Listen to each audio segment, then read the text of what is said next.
Empowered. That's a word that typically goes hand in hand with our nation's military members. But when it's time to leave military service, many of those same people can feel lost. Getting that empowerment back is a key focus at today's Warrior Transition Readiness Workshop. It's hosted by Randolph Brooks Federal Credit Union.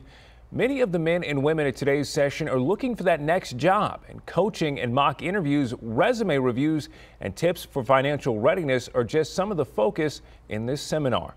Whether or not at this event, military members need to understand that their background makes them a unique job prospect in the civilian workforce.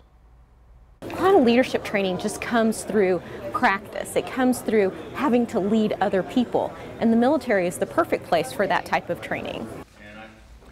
If you're interested in learning more about this workshop and others like it, we've got a link with this story online at KENS5.com.